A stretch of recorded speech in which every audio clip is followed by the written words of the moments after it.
तर नमस्कार मंडळी, पुन्हा एकदा स्वागत आहे सुष्मिताच्या ब्लॉगमध्ये. तर आज आहे सोमवार, जो कुणालाच आवडत नाही जास्त करून, जे IT मध्ये असतील त्यांना कारण शनिवार रविवार सुट्टी असते आणि त्याच्यानंतर लगेच कामाला सुरुवात करायची, म्हणजे थोडासा आळस येणारच. पण मी मोटिवेशन देते तुम्हाला. असं फ्रेश मॉर्निंग झालेली आहे, 7 सव्वा 7 वाजलेले आहेत, छान रेडी झालेले आहेत. कारण आहोंना 10 वाजता त्यांचा कॉल असतो. तर म्हटलं नाश्ता करावा. तर नाश्त्याला आता मला झटपट, कारण भूक लागली तर झटपट असं मी म्हटलं होतं सकाळीच पराठे बनवावेत, पण आता खूप वेळ जाईल. तर मी आता पोहे आणि चहा बनवते आणि त्याच्यानंतर पराठ्याची तयारी करते. तर कॅप्शनवरनं कळालंच असेल, तर मी आज बनवले पालक बटाटा पराठा बनवणार आहे. तर चला माझी रेसिपी जाणून घ्या. आणि आजच्या व्लॉगमध्ये स्किन केअर रुटीन, म्हणजे मी काय स्किनसाठी करते हे पण तुम्हाला या व्लॉगमध्ये कळणार आहे. पण त्यासाठी व्लॉग पूर्ण बघावं लागेल सगळ्या टिप्ससाठी.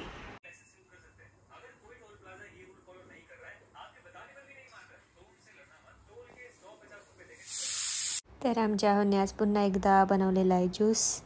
आता आम्हाला रोज ज्यूस प्यावा लागेल जोपर्यंत आमची संत्री संपत नाही तोपर्यंत. आणि तोपर्यंत आहोंनी बनवलेला हा ज्यूस मला आता प्यावा लागेल. तर चला आता मी हा ज्यूस एन्जॉय करते. चीअर्स तुमच्यासाठी पण.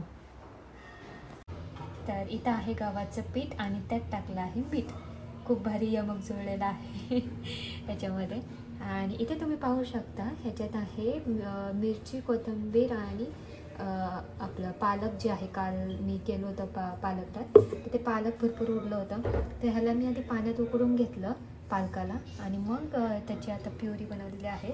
आणि ही अशी ग्रीनरी मला फार जास्त आवडते. हळूहळू मिक्स करत हे आपण पीठ मळून घेणार आहे. मी पीठ मळून घेणार आहे. आणि मी एकीकडे नेहमीप्रमाणे जसं आपण बटाट्याचा पराठा बनवतो तर बटाट्याचं सारण मी करून घेतलेलं आहे. आता मी हे पीठ मळून घेते छान. आणि हे खूप जास्त पौष्टिक आहे, कारण ह्याच्यात पालक, कोथिंबीर, मिरची आहे. पालक पौष्टिक पदार्थ आहेच आहे, प्लस बटाटा पण आहे. तर पालक बटाटा पराठा मी आज बनवणार आहे जेवणासाठी. चला. तर इथं आहे बटाट्याचं सारण. ह्याच्यात मी आलं लसूण पेस्ट, नंतर मिरची आणि कोथिंबीरची पेस्ट टाकलेली आहे, हळद टाकली आणि मीठ टाकलेली आहे. आणि इथं पाहू शकता किती छान मऊसर असं पीठ, छान हिरवगार असं पीठ मळून झालेलं आहे. मी जरा जास्तच बोलते, मला खूप मजा येते, कारण मला ना अशा गोष्टी, रंगबिरंगी गोष्टी खूप आवडतात. आणि आता हिरवा बटाटा पराठा हे मी फर्स्ट टाईम ट्राय करते. मला असंही प्रोटीन जात नाही आणि पालक वाया जाण्यापेक्षा हे बेटर आहे. तर चला. आणि काहीतरी वेगळं पण खावं वाटतं. ह्याच्यामध्ये या पिठामध्ये चपाती जसे लाटतो तसंच लाटायचं आणि हे स्टफिंग भरायचं. आणि त्याच्यात तुम्ही चीज पण टाकू शकता. आता माझ्याकडे चीज अवेलेबल नाही आहे, त्याच्यामुळे मी चीज नाही खाते. तर मी हे 2 गोष्टी आता एकत्र करून आता पराठा बनवते. चला.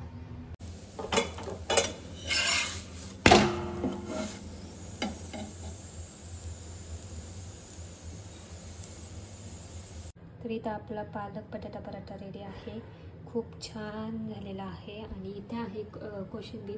मी याच्यात काकडी किसून टाकलेली आहे आणि सोबत कैरी. तर चला आता मी आहोंना खायला देते आणि माझ्यासाठी गरमागरम बनवते. तर अशा प्रकारे आपलं हेल्दी नाश्ता रेडी आहे. तुम्हाला जर रेसिपी आवडली असेल तर नक्की कमेंट करून सांगा. तर मंडळी, आजचे कमेंट्स आहे. चैताली यांची फर्स्ट कमेंट होते की खूप छान ब्लॉग आहे, दाल राईस पण खूप छान, आहोंनी तुझ्या खूप छान ज्यूस पण केला, सो यम्मी, खूप छान ब्लॉग होता. आणि ती चैताली पण फेब्रुवारीमधले, सेम टू सेम. त्याच्यामुळे मी म्हणते सेम पिच. मी पण फेब्रुवारीमधलीच आहे. थँक्यू सो मच, खूप छान कमेंट केली तुम्ही. वैभवी यांची कमेंट आहे की खूप छान व्लॉग होता, तुझी स्किन खूप ग्लो करते, तर त्याच्यावर व्लॉग बनव. आणि चैताली यांचा तर नक्कीच मी सांगेलच आता या व्लॉगमध्ये. तर थँक्यू, तुम्ही पहिल्यांदा कमेंट केली की छान व्लॉग होता म्हणून. चित्रा यांची पण कमेंट आहे की खूप छान व्लॉग आहे, तर थँक्यू सो मच. आणि चैताली हे म्हणले की आहोंवर प्रँक कर. तर मी परत प्रँक करू शकत नाही, कारण ऑलरेडी त्यांच्यावर एकदा प्रँक झाला होता आणि त्याचा रिझल्ट खूप डेंजर होता. ते खूप घाबरले होते, त्याच्यामुळे परत प्रँक करणार नाही. चित्रा यांनी अजून एक कमेंट केली होती, म्हणजे एकच लाईन होती, त्यात लिहिलं होतं की very beautiful couple, thank you so much. आमच्या कपलबद्दल अशी कमेंट आली ना की खूप छान वाटतं मला.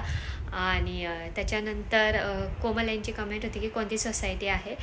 सो सॉरी, सोसायटीचं नाव नाही सांगू शकत कारण भरपूर लोक इथली व्लॉग बघतात पुण्यामधली, त्याच्यामुळे मी नाही सांगू शकत. थोडीशी प्रायव्हसी ठेवते मी ह्याच्याबद्दल, तर तेवढं तुम्ही समजू शकता. आणि सगळ्यात महत्त्वाचं स्किन केअरवर विचारलं होतं. तर ॲक्च्युली मी जितकं नॅचरली राहता येईल तितकं नॅचरली राहते. कोणतेही प्रोडक्ट्स मी यूज करत नाही. शिवाय जेव्हा माझा म्हणजे जेव्हा फंक्शन असतं त्यावेळेसच मी मेकअप करते. डेली बेसिसवर मेकअप अजिबात करत नाही मी. ते तुम्हाला पण अवॉइड करायला लावते. फक्त तुम्ही फंक्शनला किंवा कोणता मोठा कार्यक्रम असेल, फेस्टिवल असेल, काहीतरी बिग डे असेल तुमचा, तेव्हाच मेकअप करत जायचा असं मी सजेस्ट करेल. आणि माझं डेली स्किन रुटीन कसं असतं, मी सकाळी म्हणजे फक्त एक गोष्ट आहे की मी तोंडाला साबण लावत नाही. मी फेस वॉश यूज करते गार्नियरचा, व्हिटॅमिन सीचा यूज करते. त्याचा रिझल्ट खूप छान आहे. मी काय प्रमोशन वगैरे करत नाही, पण मी यूज करते ते तुम्हाला सांगते. व्हिटॅमिन सीचं गार्नियरचं फेस वॉश यूज करते, त्याने मला छान रिझल्ट आला आहे. बाकी मी साबण वगैरे तोंडाला अजिबात लावत नाही. इवन कोणते प्रोडक्ट्सही लावत नाही. सिरम वगैरे लावतात काही मुली, नाईट केअरला लावतात, सिरम लावतात, खूप काही काही असतं, म्हणजे बॉडी लोशन लावून रात्री झोपतात. तर म्हणजे नाही का सिरम, टोनर आणि मॉइश्चरायझर लावून झोपतात, क्लिन्झिंग करतात. तर मी हे काहीच करत नाही. मी हे फक्त मेकअपच्या वेळेस करते. ज्यावेळेस मेकअप करायचा असतो मला त्यावेळेस मी क्लिन्झिंग करते. छान क्लिन्झिंग केल्यानंतर छान स्किन क्लिअर होते. त्यानंतर टोनर वापरते आणि मग मॉइश्चरायझर लावते त्याच्यावर स्किनवर माझ्या, आणि प्रायमर लावते आणि मग मेकअप करते, जेणेकरून माझ्या स्किनला हार्म होत नाही. तर तुम्ही देखील हे असं मेकअप करताना करत जात जा. आणि कारण ही पहिलं म्हणजे हे खूप महत्त्वाचं आहे, क्लिन्झिंग, टोनिंग, प्रायमर आणि मॉइश्चरायझर लावणं. कारण मग तुम्ही जर मेकअप हे विदाऊट हे न करता डायरेक्ट फाउंडेशन वगैरे अप्लाय केलं किंवा जे काही प्रोडक्ट्स तुम्ही अप्लाय केलं तर तुमच्या स्किनला प्रॉब्लेम होईल. तुम्हाला फोड येतील, म्हणजे पिंपल्स येतील, स्किन खराब होईल, डॅमेज होईल स्किन. त्यामुळे ह्या गोष्टी करू नका. डायरेक्ट फाउंडेशन वगैरे काही अप्लाय करत जाऊ नका. मी तर शक्यतो जेव्हा फेस्टिवल असेल तेव्हाच यूज करते. आणि सकाळी आंघोळ करताना फेस वॉश यूज करते. फेस वॉशने माझं तोंड वॉश म्हणजे फेस वॉश करते व्हिटॅमिन सीचं गार्नियरने. आणि त्याच्यानंतर छान चेहरा क्लीन करून घेते. म्हणजे काय म्हणतात त्याला, आंघोळ केल्यानंतर फेस वॉश लावल्यानंतर टॉवेलने छान तोंड पुसून घेते आणि मग त्याच्यावर मी मॉइश्चरायझर लावते.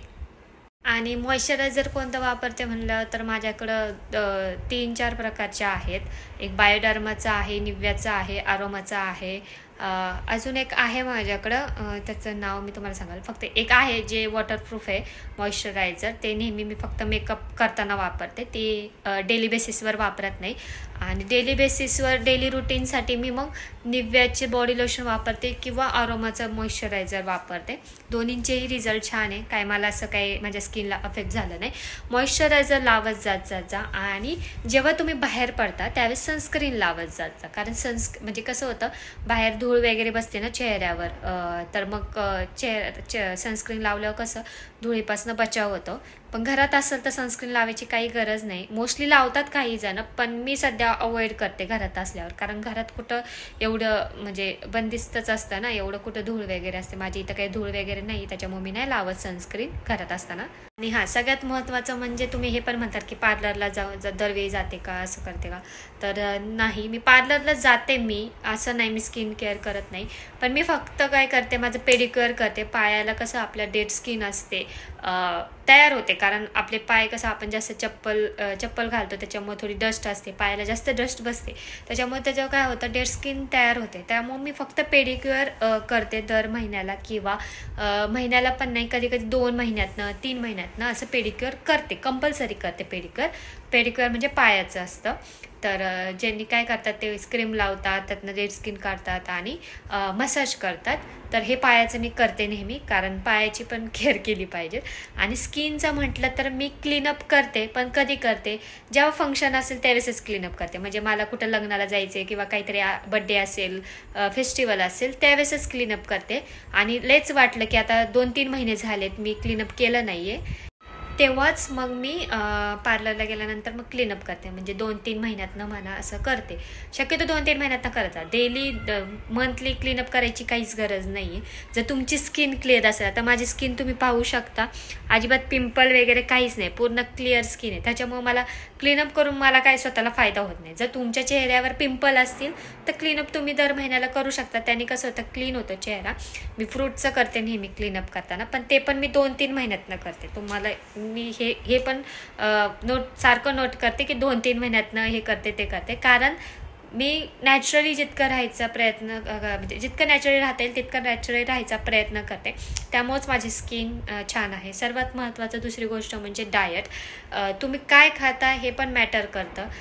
तुम्ही जास्त पालेभाज्या खात जात जा. मला पालेभाज्या खूप आवडतात, कडधान्य खूप आवडतात. त्यामुळे माझं त्याचा इंटेक खूप जास्त असतो.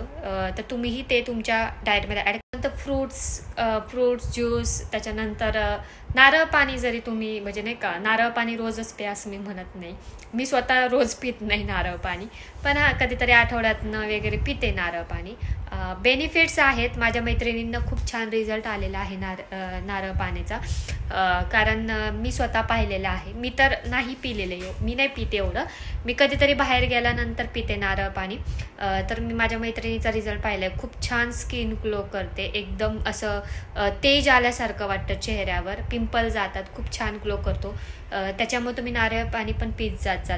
म्हणजे आपल्या डाएटमधून जेवढं जाईल ना, जे तुम्ही जेवण करता त्यातनंच आपल्या शरीराचं म्हणजे सगळं ठरतं. म्हणजे आपले स्किन कशी राहते, पिंपल वगैरे त्याच्यावर सगळं डिपेंड असतं. तुम्ही जर डाएटच नीट नाही घेतलं आणि नुसतेच प्रोडक्ट्स यूज केले तर काहीच फायदा होणार नाही. ते तात्पुरतं सोल्युशन झालं. म्हणजे हे महत्त्वाचं आहे. आणि कसं असतं, मी तर हेच प्रेफरन्स करेल.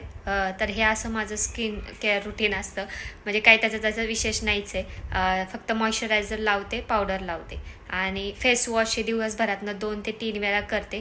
बाहेर गेले की बाहेरून आल्यानंतर फेस वॉश करते, कारण धूळ बसलेली असते, स्किन क्लिअर राहते. आणि जेव्हा पण बाहेर वगैरे जाताल तेव्हा स्कार्फ वगैरे बांधत जात. जितकं स्कार्फ बांधता येईल, गॉगल लावत जात. त्याने कसं प्रोटेक्शन मिळतं, धूळ वगैरे जास्त बसत नाही. बाहेर जाता सनस्क्रीन लावत जात. एवढंच मी सांगेल. सिरम वगैरे मी काही यूज करत नाही. मोस्टली पोरी करतात यूज नाईट केअरसाठी, पण मी नाही करत. आणि तुम्ही पाहू शकता माझी स्किनला काहीच म्हणजे पिंपल्स वगैरे नाही आहेत. आणि देव करू, आता मी एवढं सांगितलं आहे, कधी नजर पण लागते, ते पण रिअल असतं. मला नजर कुणाची लागू नये, अशी स्किन राहू दे माझी. तर अजून तुम्हाला कसली म्हणजे स्किन रिलेटेड किंवा अजून कोणती इन्फॉर्मेशन पाहिजे असेल तर नक्की कमेंट करून सांगा. आणि नक्की माझं जे रुटीन आहे तेच तुम्ही फॉलो केलं तरी तुमची स्किन खूप छान होईल, ग्लो करेल. आणि तुमच्या स्वतःची काळजी घ्या. फूड जास्त छान घ्या. फूडचा इंटेक जो आहे तो प्रॉपर करा. उगाचच काही खात नका जाऊ. मी पण बाहेरचं खाते, त्यात काय वादच नाही, असं नाही. पण हो, फ्रूट्सचा ज्यूस वगैरे दिवसभरातनं एकदा असतो माझा. त्याच्यामुळे स्किन छान राहते. त्यामुळे फ्रूट्स, पालेभाज्या आणि कडधान्य वगैरे जास्त खात जात. खूप पण ऑइली खात नका जात. तळलेले पदार्थ जास्त खात नका जात. आता मी जास्त ज्ञान देत नाही, कारण माझी फॅमिली म्हणाल ही खूप जास्त ज्ञान देते, खूप नॉलेज देते. ही स्वतः तर काय एवढं करत नाही. तसं मी करते, पण खूप जास्त म्हणजे खूप असतं ना काही लोकांचं एकदम प्रॉपर असतं, या वेळेत हेच खाल्लं पाहिजे.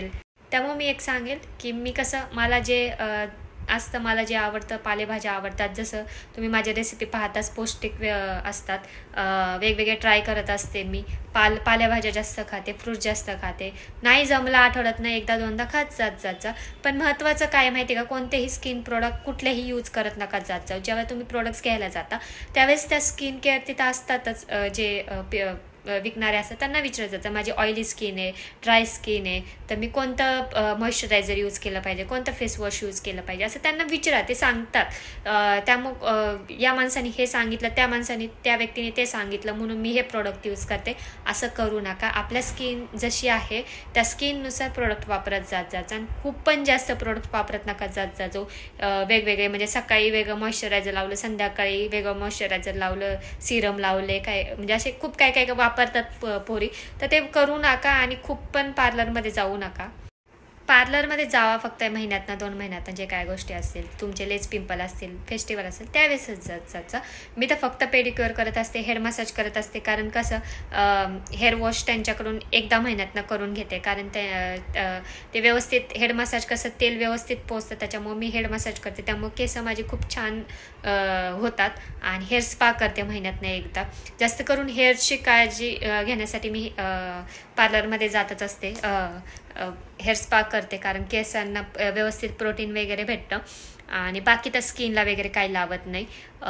तर तुम्ही पण फॉलो करा या गोष्टी. तर चला आता मला स्वयंपाक बनवायचा आहे. म्हणजे आता मी बनवते भेंडीची भाजी आणि चपाती बनवणार आहे. आणि अहो गेलेले आहेत काही भाज्या आणि फ्रूट्स आणायला गेलेले आहेत. काही गोष्टी आणायच्यात, सामान आणायचं आहे. ते सामान आणायला गेलेत. तर चला मी आता स्वयंपाक करून घेते. रात्रीचे वाजलेले आहेत 7:15. तर चला. आणि इथे आपली भाजी चपाती रेडी आहे. इकडं भेंडीची भाजी, चपाती आणि कैरी. आणि त्याच्यासोबत आम्ही पाणीपुरी पण आणली. त्याच्यामुळे मी कमी बनवली भाजी. तर ह्याच्यासोबत आम्ही आता पाणीपुरी पण खाणार आहे. तर चला आता आम्ही जेवण करून घेतो. आणि आजचं ओव्हरऑल तुम्हाला आजचं केलेलं जेवण रेसिपी आवडला असेल तर नक्की सांगा मला.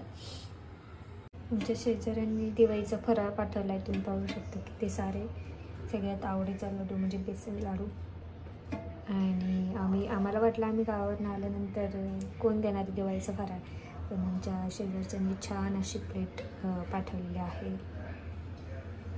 तर आजचा ओव्हरऑल ब्लॉग तुम्हाला आवडला असेल तर नक्की कमेंट करून सांगा. भेटूया पुढच्या ब्लॉगमध्ये. तोपर्यंत तुमची काळजी घ्या. आणि नेक्स्ट ब्लॉग कोणत्या टॉपिकवर पाहिजे त्यासाठी नक्की कमेंट करून सांगा. मी नक्कीच म्हणजे कोणता इन्फॉर्मेटिव्ह ब्लॉग तुम्हाला पाहिजे असेल तर नक्की कमेंट करून सांगा. मी नक्की त्याच्यावर तुम्हाला माहिती देण्याचा प्रयत्न करेन माझ्या नॉलेजनुसार. तर चला, तुम्हाला आवडला असेल स्किन केअर रुटीन आणि माझी रेसिपी तर नक्की कमेंट करून सांगा. आणि लाईक शेअर सबस्क्राईब केलं नसेल आपल्या चॅनलला तर नक्की करा. भेटूया पुढच्या ब्लॉगमध्ये. तोपर्यंत तुमची काळजी घ्या. बाय.